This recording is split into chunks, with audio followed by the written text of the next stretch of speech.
I am so excited to speak with Dr. Cynthia Hancock on today's podcast. Dr. Hancock, thank you so much for being here with us. Oh, I'm super, super happy to be here. Thank you for the opportunity to have a conversation with you.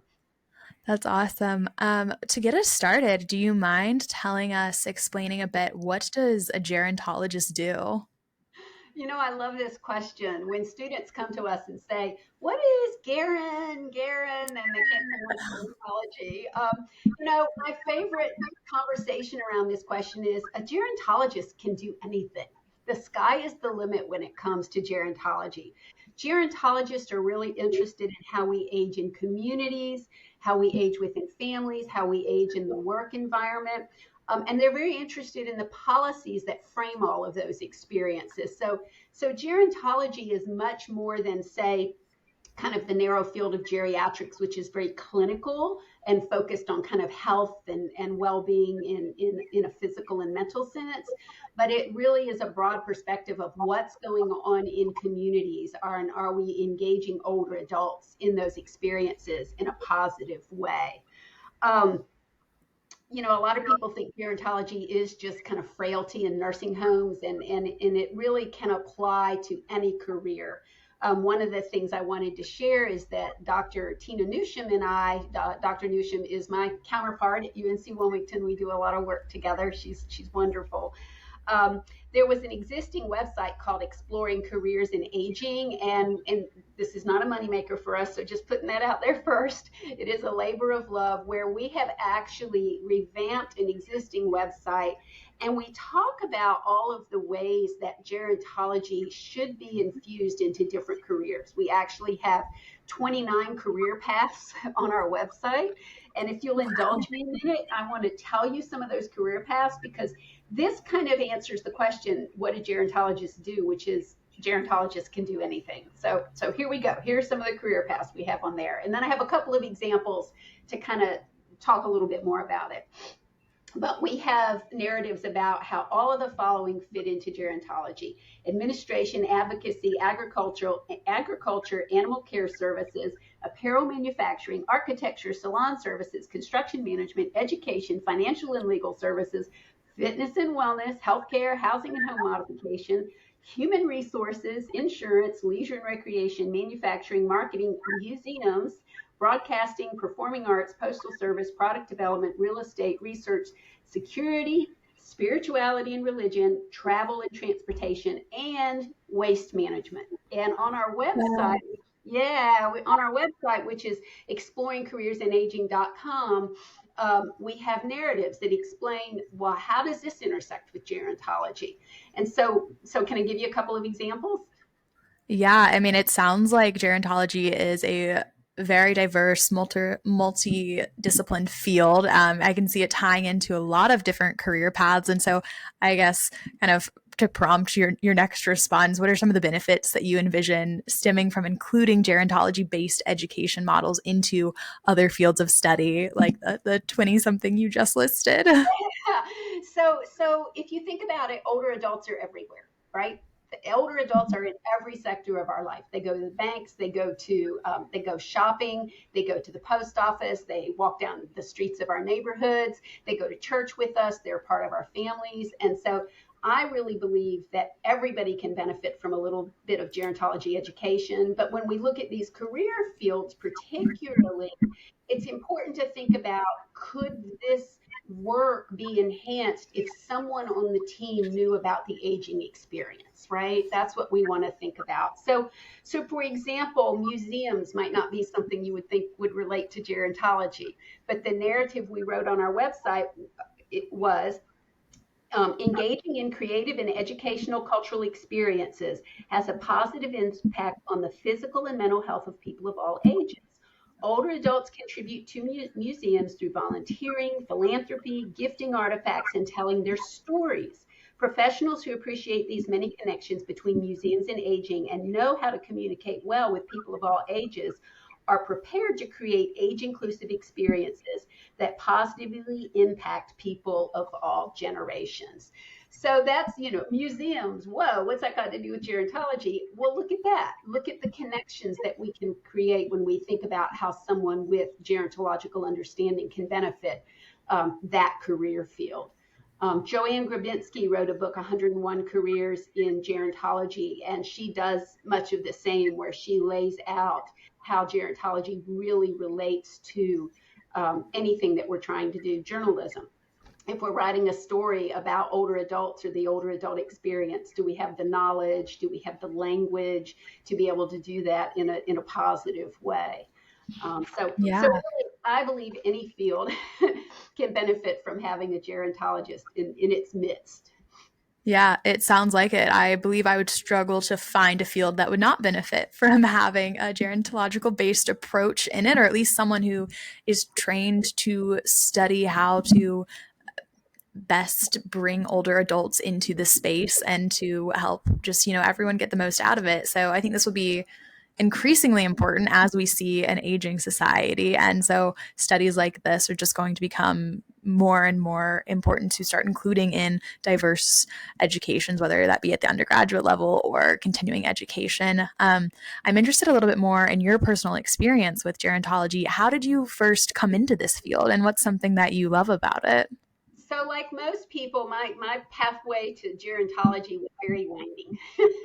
Very few people go to study gerontology and then are in the field of gerontology in terms of educators, particularly people in kind of my cohort. I'm 61, so I've been doing this a while. All of my formal degrees are in sociology. So my bachelor's, my master's, my doctoral degree are all in sociology. And I focused on family, I focused on gender, I focused on life course in my studies. And then when I landed at UNC Charlotte, I was lucky enough to be asked to teach some of the gerontology related courses, aging in the life course, families and aging. And these were courses that really did tie into the kinds of things that I had studied and been interested in. But then soon thereafter, I was actually asked to be the undergraduate coordinator for the gerontology program, which was really just something I loved for so long. Working with the students in the area gosh, students who are interested in gerontology have a lot of empathy, have a lot of caregiving, interest, are really interested in making the world better for people. So what better students to work with than students who fall into that kind of category? I have been with the program over 20 years. I just finished my fourth year of directing the program. So I oversee our grad certificate in gerontology. I oversee our minor. I work with all of our students. I work with 50 community partners who provide experiential placements for our students. Um, One of the fun things about that is a lot of our community partners are now former students. They're graduates of our program, so they have become the mentors, if you will, of our current students, which is fantastically fun to see that come full circle. So I really came to it that way, right? And I think, if I want to talk about what I love about it, I do love um, teaching about aging because it applies to all of us. It applies to every single one of us. We think about gerontology as studying those old people over there, and it's really not. It's studying the aging process, and we all are aging from the moment we're conceived. We're a day older today than we were yesterday. We're a Right. year older today than we were a year ago. And so gerontology is broadly applicable to every human being on the planet. And I think it just makes it fun and fantastic and interesting to be a part of. And I learn something new every day. I learn from my students. I learn from my own aging. My parents are turning 89 and 90 this year. I learn from their aging experience. And so there's always something new to learn and understand. Wow, I love that. It sounds like you have helped build an incredible program at UNC Charlotte, and your career sounds really interesting. And I want to ask you some more questions on that, but I also want to highlight something you just said about aging being something that is universally experienced. And, it's not experienced the same by any person, but it is something that we all share. Each day we are older than the past. And so that is something that we don't put a lot of focus on. People, I think, kind of bifurcate young age and old age and think it's like all of a sudden you start aging. But in fact, it's something that we are each experiencing in our own different ways, but it is something we are experiencing. So learning how to best guide aging is something that's incredibly important. And I want to ask you, in your years of experience and with your background in sociology, is there any sort of insight that you've learned about aging that you'd want to share? Thinking about this question, it's kind of like, oh my goodness, what have I not learned about aging? I mean, 20 years, academically in the field, but then also those same 20 years, I've gone from 41 to 61. I've seen my parents go from 69 to 89. So the personal experience, the practical experience, I've learned so much. I think what I've really learned is kind of the basic stuff our students learn at first, which is older adults are really amazing, interesting, knowledgeable human beings, right? I mean, they have so much to teach us. And I think we need to listen. I think we need to do a better job listening to the voices of older adults. So we need to, one of the things I've learned is we need to kind of wipe away presumptions and assumptions about the aging experience, about older adults, and say just what you said a minute ago, which is everybody's different. Everybody ages differently. And we need to keep that in mind when we come across that next older person or that family member who's older, or we work in the store and someone comes up to the cash register and they're an older person. Don't just look at them stereotypically as someone 65 plus, and this is what we think all old people are, but embrace the diversity that the aging experience brings and get to know that person, right? Have a conversation with that person. Our students in our minor do 100 hours of experiential learning, and the first 10 of that is in our foundational class, and it's all our gerontology students have to take it, but a lot of other students take it too. It counts as an elective for other students. And in that class, students are matched with an older adult in the community, someone they don't know, and they have 10 hours of conversations with them over the course of the semester. And we give them kind of prompts to have their conversation together. It's not an interview. It's not, let me get information from you. It's, let's talk about each other. Let me learn about your experience. Let you learn about my experience. And I can tell you over and over again that students say how powerful that is. They're graduating and they say the service learning was the best part because they could learn all this stuff in a book, but just getting to know someone who is someone they never knew before, and particularly finding out they might have things in common, is really powerful and really interesting. So I think one of the things I've learned is really just to slow down, listen to the stories, understand the diversity. But then also it's important to note, we tend to, gerontology started out as the study of the problems of old men. That's how it started out in 1903. And we've come a long way since the study of the problems of old men. But we still sometimes have a problem focused lens. And we do need to focus on problems. We do need to say, gosh, people have chronic conditions and we need to help them with those chronic conditions or support them or provide resources for them in those chronic conditions. But in our emphasis on the problems and the challenges, sometimes we forget the great opportunity that aging brings, right? We've got research that shows people are happiest in their 70s. What's up with Mhm. that? Yeah. We think Yeah. older people are just depressed and dying and sad, but 70s is the happiest decade of life, according to the research. So I think those are some of the things that I would really take away. Wow, that's incredible. And I have to emphasize and agree with what you said about older adults having so many incredibly empowering and exciting, interesting stories to share. I had the pleasure of being a caretaker for a while. That's how I got started with Care Yaya, and the people I met were incredible and really changed my perception on so many things. So I'm so glad that I got to build those relationships with older adults. And it's something that I wish so many more people had the opportunity to do or would seek out doing.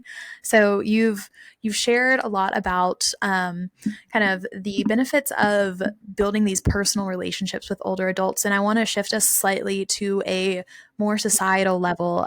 So what are some of the implications that you see that we are going to experience as we have an aging society. And I say implications, not consequences, because as you just mentioned, I think we so often focus on the consequences of like chronic disease or illness, and their older adults have so much more to offer to society than consequences or drawbacks. So, what are some of the implications that you see Yeah.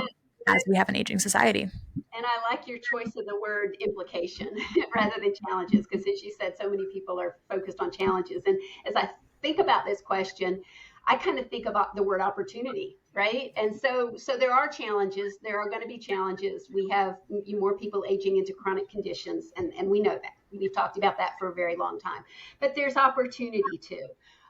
Dr. Bill Thomas, who is someone I really appreciate his work, wrote a couple of books. One of his books is called In the Arms of Elders, which is a story of parables about how older people enhance community. And he wrote another book called What Are Old People For? How Elders Will Save the World. And so his perspective is that we need older people amongst us. They are the ones with the wisdom. They are the ones with the know-how. They are the ones that keep community together in many ways.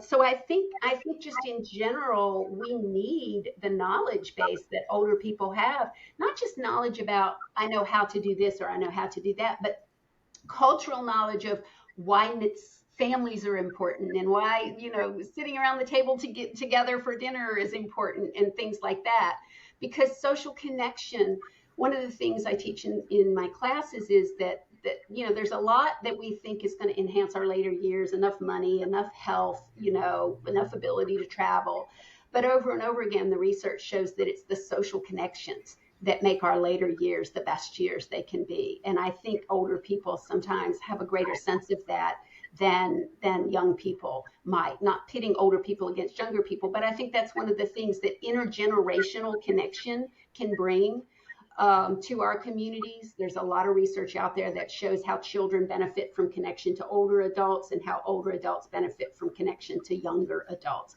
And so it's a two-way street of benefit, if you will. I think one of the ways we have to be careful and cognizant to help older people provide for the community and be a part of the community is we have to give space for them to do so, which we're not very good at sometimes. We don't provide a space for older people to find meaning in their life. Are we keeping them in the workforce if they want to stay? Are we providing opportunities to volunteer if they want to? Are we just doing things for them because we think they can't, rather than letting older adults do things for themselves? And so when I think about the aging, uh, I hate the word silver tsunami because it sounds like all these older people are a problem, and they're not a problem. They're not a problem, and we should not use that word. So when I think about the age wave, when I think about the large numbers of the aging population, I think, wow, what opportunity does this bring, and how can this benefit all of us? Because I think there is benefit. I love that. Well, you have made me more optimistic for the future of society. So thank you for that. I do love that. And I specifically love the point that you highlighted about the benefits of intergenerational relationships.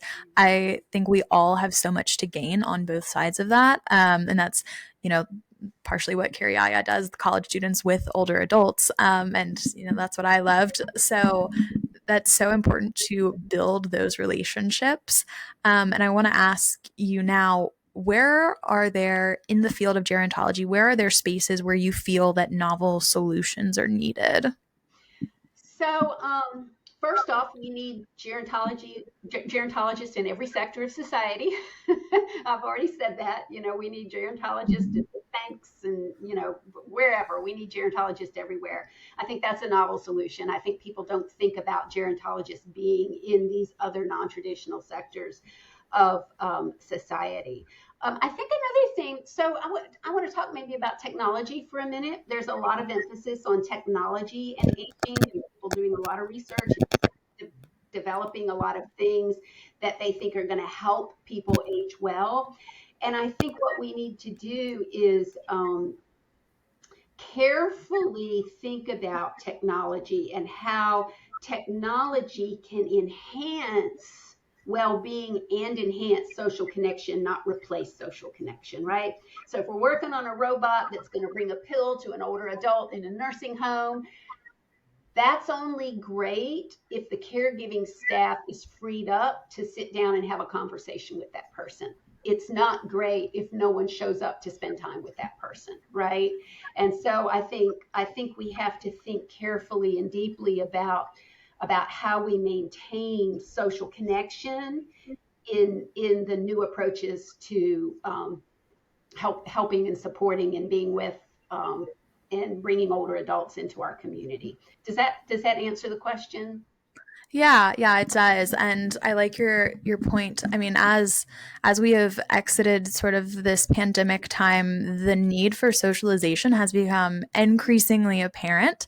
And so I completely agree that this sort of human connection is what is going to sustain us and what is going to help us age gracefully. And I also agree that in the field of gerontology, there is a huge space for technology to provide a benefit as we are dealing with caregiving shortages and limited access to resources that are often too expensive and price lots of people out. There is a huge space for technology to come in and aid this socialization, this personal interaction. There is huge room for innovation and advancement through technology as well. So, And as long as we remember the social piece, as long as it's not replacing human interaction, but enhancing the opportunity to have human interaction, I think that's really important. I'll give you an example. My own father has advanced Parkinson's and Parkinson's dementia, and we bought him a phone. It's got big buttons, and we put everybody's name on a button, and he can. It's a fantastic phone. When he first moved into the long-term community that he lives in, he couldn't use a traditional phone, but he can use this phone and he can call everybody.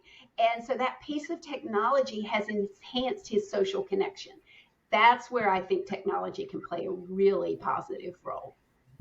yeah, absolutely. So I mean, it's great to have support sources out there that help these older adults connect to the technology and get the most out of it. So are there any areas that you are already seeing, and I guess you kind of just listed one right there, but any other areas where you see promising developments for the future of gerontology?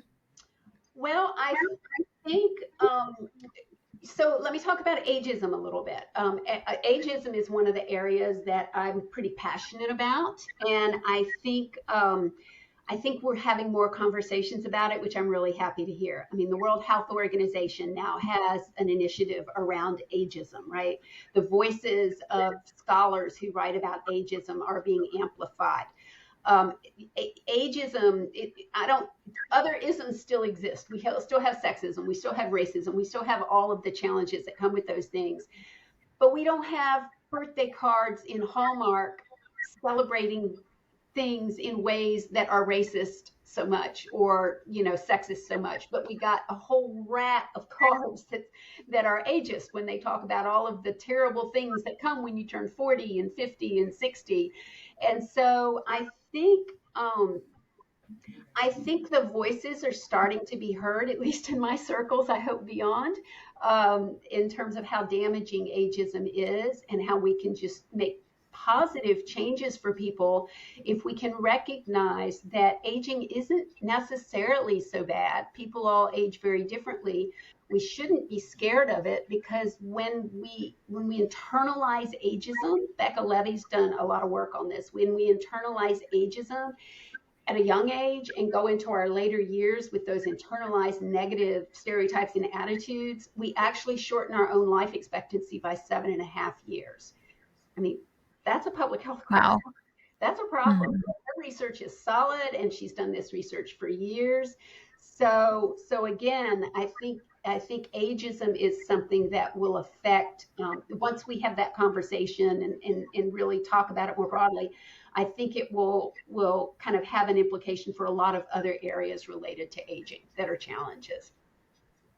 Yeah. So I guess to tie in the promising developments, are there policy changes that you are seeing happening, or how do you see ageism being improved in society? I guess, is it a need for policy changes? Is it a need for structural changes? Is it something on an individual basis we should all be doing every day to kind of combat this ageism? Gosh, that's a big question. Um, I think the first thing is the conversation. What is ageism? Because most people don't understand what ageism is. To throw another name and book out, Tracy Gendron just wrote a fantastic book called Ageism Unmasked. It just came out either 22 or 23, breaks down what ageism is, kind of exposes where we're ageist in our culture, and talks about how what we should do with it, do about it. So I think the first thing is we need to have conversations, and then we need to have an understanding of what ageism is, and then beyond that we need to look at our structural landscape and see where our policies and our systems are set up in an ageist way. So I'll give you and this goes to big organizations, this goes to little organizations, and I'll give you an example without naming a company. um, uh, Over the pandemic, my parents bought one of these, grocery delivery the subscriptions, right? And it was auto renewed. Well, by the time it came around for auto renewal, my father could no longer check his email. And he was sent an email: we're going to auto renew this in a month. Let us know if you don't want it, or we're going to charge you $150. We didn't get the email. And so I called the company and I said, what can we do? This is a problem. And they would do nothing for us because dad hadn't replied to his email. And so they didn't understand the ageist nature of that policy, right? How that discriminated against not older people in general, because some older people certainly do check their email, but older people who are dealing with situations where I can no longer check my email, right? I can no longer answer a phone. So I think we have a long way to go, but I think the conversation has been started, and I think organizations like the World Health Organization, placing an emphasis on it, AARP placing an emphasis on it, the Gerontological Society of America placing an emphasis on it, the Southern Gerontological Society placing an emphasis on it. These are all good places to start. I know the American Society on Aging at their conference this year, their lead opening plenary session was ageism, and they had all the big hitters on their panel talking about ageism. And that's a conference of several thousand people, both educators, direct care workers, caregivers, so forth and so on. So we've got a long ways to go, but I think it's better than it was 5, 10 years ago. Yes, certainly a long ways to go, but glad we seem to hopefully be headed in the right direction. Well, Dr. Hancock, thank you so much for sharing your knowledge and expertise with us on today's podcast. I really appreciate you taking the time to come on, and I'm sure our audience will benefit from your insight. So thank you so much. You're welcome.